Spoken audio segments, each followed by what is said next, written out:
안녕하세요. 바른상속 대표 이종성입니다. 오늘은 자산가분들과 특히 법인을 운영하시는 대표님들에게 중요한 세금이 있습니다. 중요한 세금 두 가지를 말씀드리도록 하겠습니다. 몇 가지요? 두 가지입니다. 대표적으로 세금에는 부가세가 있습니다. 그리고 법인세가 있습니다. 그리고 양도세가 있고요. 소득세가 있습니다. 그리고 증여상속세가 있습니다. 이 중에 절세에 관련돼서 중요한 세금을 두 가지를 좀 꼽도록 하겠습니다. 자, 먼저 그 전에 한번 세율부터 한번 살펴보도록 하겠습니다. 부가세는 단일 세율입니다. 단일 세율 10%를 적용을 하고 있습니다. 단일 세율이라는 것은 1억이든 100억이든 동일하게 10%만 적용을 하고 있습니다. 그리고 다음으로 법인세를 보도록 하겠습니다. 법인세와 양도세와 소득세는 지방소득세의 10%가 함께 붙습니다. 그것까지 포함해서 한번 쓰도록 하겠습니다. 법인세는 9.9%에서 이것도 세율 구간으로 나누는데 200억 단기순이익입니다. 매출이 아니라 단기순이익 200억까지는 19%, 지방세 포함하면 20.9%를 적용합니다. 이 방송을 보시는 대부분들이 중소기업 대표님들이 많으시니까 아마 이 구간을 대부분 이 구간 안에 포함이 되실 거라 생각이 듭니다. 법인세는 9.9%에서 20.9%입니다. 양도세는 세율이 크게 두 가지가 있습니다. 첫 번째는 22%가 있고요. 원래는 20%인데 거기서 지방소득세 10%에서 25%입니다. 그리고 25%인데 이것도 마찬가지로 27%, 27.5%. 양도세는 대부분 이 두 가지에서 대부분 포함이 됩니다. 그리고 소득세인데 소득세는 6.6%부터 소득세도 마찬가지로 누진 세율입니다. 소득이 많아질수록 그 세율이 높아지는 그런 구조를 가지고 있습니다. 6.6%부터 49.5% 거의 50%에 육박한 세금을 내고 있습니다. 소득세는 세금에 플러스 알파가 됩니다. 플러스 알파가 되는데 이게 4대 보험입니다. 4대 보험. 4대 보험이 대표적으로 국민연금, 건강보험이 제일 큰 부담이 되죠. 플러스 알파가 보통 8%에서 많게는 10%까지도 차지를 합니다. 그러면 실질적으로 거의 60%에 가까운 세금도 낼 수가 있다. 이렇게 보시면 될 것 같고요. 증여상속세는 10%부터 최대 50%의 세율을 적용을 합니다. 제가 서두에 절세와 관련돼서 두 가지 중요한 세금이 있다라고 말씀을 드렸는데 부가세는 일단은 세율이 제일 낮죠. 그리고 부가세를 함부로 조절을 할 수 없습니다. 이거는 일단 제외를 하고요. 법인세, 양도세, 소득세, 증여, 상속 중에 법인세는 사실은 큰 부담이 되지는 않습니다. 그리고 양도세도 마찬가지요. 소득세, 증여세에 상대적으로 큰 부담이 되지 않습니다. 법인세와 양도세 말고 바로 소득세와 증여, 상속세가 대표님들에게 가장 중요한 또 절세의 거의 이제 핵심이 될 수 있는 두 가지 세금이라고 보시면 될 것 같습니다. 소득세부터 한번 보도록 하겠습니다. 소득세는 일반적으로 종합소득세라고 불립니다. 종합됐다는 거죠. 여러 가지가. 그럼 어떤 게 종합됐는지 한번 보도록 하겠습니다. 첫 번째, 이자 소득이 있습니다. 이자 소득. 대표님들 이자 받으실 수가 있죠. 은행에 적금이나 예금이나 이렇게 했을 때 이자를 받을 수가 있습니다.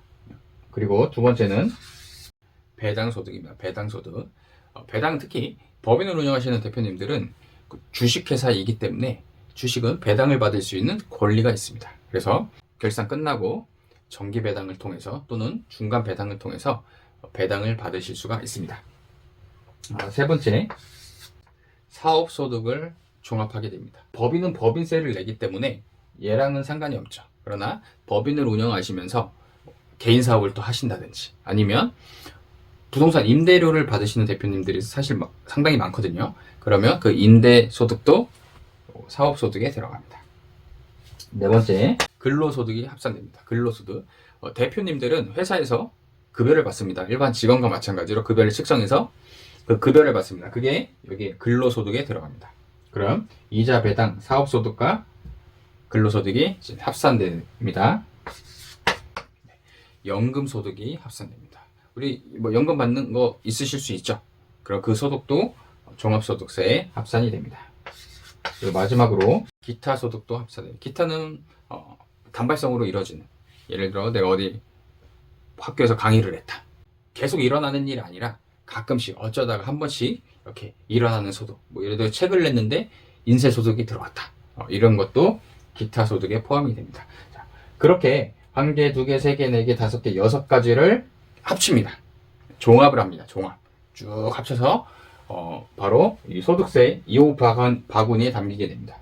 그래서 종합소득세라는 이름이 붙은 게 바로 6가지 소득을 종합한다. 그래서 그 세율을 이렇게 합산을 해서, 물론 이제 이자와 배당은 연 2천만 원까지는 분리과세로 이렇게 해주는 것도 있습니다. 기타 소득도 일정 부분 그렇게 해주는 게 있고요. 그렇게 넘는 것은 다 이렇게 합산이 돼서 결국에는 이렇게 과도한 세금으로 높아진다. 최대 50%, 거의 4대보험까지 하면 60%의 세금이 나올 수 있다. 이렇게 보시면, 그래서 가장 높은 세율이기 때문에 절세에 있어서 중요한 소득이 소득세가 됩니다. 그 다음으로는 세율만 놓을 때는 가장 높죠. 50%의 세율을 가진 바로 증여 상속세입니다. 제가 대한민국 상속세는, 대한민국 증여세, 상속세는 전 세계에서 가장 높은 세율이라고 말씀을 드렸습니다.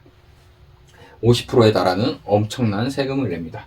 단순 계산으로 해볼게요. 100억이라는 재산을 1대에서 2대에게 상속을 하면, 50%에 적용을 하면 얼마죠?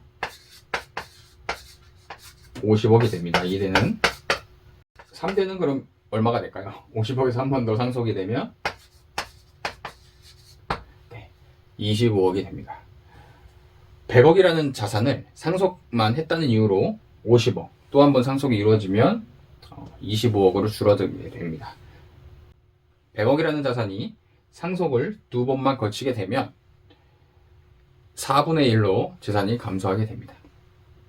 그만큼 이 상속세가 굉장히 대한민국에서는 아주 높은 세율입니다. 절세의 중요한 2가지 세금을 말씀을 드렸습니다. 첫 번째 소득세, 두 번째 증여 상속세입니다. 자, 그러면 어떻게 해야 이것을 조금 효과적으로 지혜롭게 절세를 할 수 있는지 원리에 대해서 한번 말씀드리도록 하겠습니다. 절세의 핵심 3가지에 대해서 한번 말씀드리도록 하겠습니다. 첫 번째는 시기입니다. 시기. 보통 세금은 1년 단위로 계산을 합니다. 1월 1일부터 12월 31일 동안 벌어들인 돈에서 내년에 세금을 냅니다. 아까 소득세, 종합소득세가 6가지라고 했죠. 이자 배당, 사업근로, 연금, 기타. 이렇게 6가지 받는 소득을 시기를 조금 조절한다고 하면 아까 49.5%라는 세율을 조금씩 더 낮출 수가 있겠죠. 네, 그렇게 절세를 하실 수가 있습니다. 두 번째는 사람을 나누는 겁니다. 사람. 소득은 개인에게 부과를 합니다. 내가 1년에 10억을 벌든 100억을 벌어도 다른 사람에게 세금을 절대 부과하지 않습니다. 당연한 거죠. 그럼 이 세금을 나누게 되면 그만큼 세율을 낮은 세율로 적용을 할 수가 있습니다. 특히 법인을 운영하시는 대표님들이 가장 신경을 써야 될 부분은 바로 주식 배분을 통해서 배당을 나눌 수가 있습니다. 예를 들어 만약에 급여를 1억 받는 대표님이 있다고 해보겠습니다. 1억을 받게 되면 세금이 굉장히 조금 높은 세율 구간에 속하니까 조금 높을 수 있겠죠. 그거를 가족이 4명이라고 한다면 주식을 이렇게 25%씩 나눈 다음에 배당을 2천만 원씩 2천 하면 총 8천만 원이죠. 그리고 내 급여를 2천만 원으로 하면 토탈 받는 금액은 1억이 같은데 세금은 엄청나게 줄어들게 됩니다. 그게 바로 사람을 나누는 겁니다. 특히 상속은 사람을 나누는 게 크게 의미가 없습니다. 그러나 증여는 사람을 나눌 수가 있습니다. 사람을 나눌 수 있습니다. 증여도 시기를 나눌 수가 있습니다. 시기와 사람을 통해서 절세를 할 수가 있습니다. 그리고 마지막으로 이거는 조금 복잡한 부분입니다. 세목을 나눌 수가 있습니다. 대표님께서 소득세가 많다, 여러 가지 받는 게 많으시다, 그럴 때는 소득세로 모든 소득을 이렇게 몰아버리면 가장 높은 구간의 세율에 걸리게 됩니다. 특히 4대 보험, 건강보험료 부담이 훨씬 더 크기 때문에, 예를 들어 적절한 컨설팅을 통해서 소득세를 만약에 양도세로 한번 바꾼다고 생각을 해보겠습니다. 아까 양도세 세율이 얼마였죠? 지방세 포함해서 22%랑 27.5%라고 했습니다. 소득세는 49.5%, 4대 보험까지 하면 거의 60%에 가까운 세금을 22%랑 27.5%로 변경이 된다면 그만큼 많은 세금이 절세가 될 수 있겠죠. 그래서 이 시기를 나누고 사람을 나누고 세목을 나눠서 이 세 가지를 조합을 할 때 가장 좋은 절세의 플랜이 나오게 됩니다. 방송을 보시는 많은 대표님들이 시기와 사람과 세목에 대해서 적절한 배분을 통해서, 또 지혜로운 배분을 통해서 높은 세금을 많이 낮추시기를 또 한번 고민을 해보셨으면 좋겠습니다. 또 저희들에게 연락을 주시면 저희들이 그런 컨설팅도 함께 진행을 해드리고 있고요. 결국에는 소득세도 줄이는 것도 중요하지만 이 증여와 상속세 세율이 가장 높기 때문에 이것을 결과적으로 또 원천적으로 줄이는 컨설팅을 꼭 한 번 정도는 한번 점검을 해보시기를 아주 강력하게 권해드립니다. 오늘은 이것으로 방송을 마치도록 하겠습니다. 감사합니다.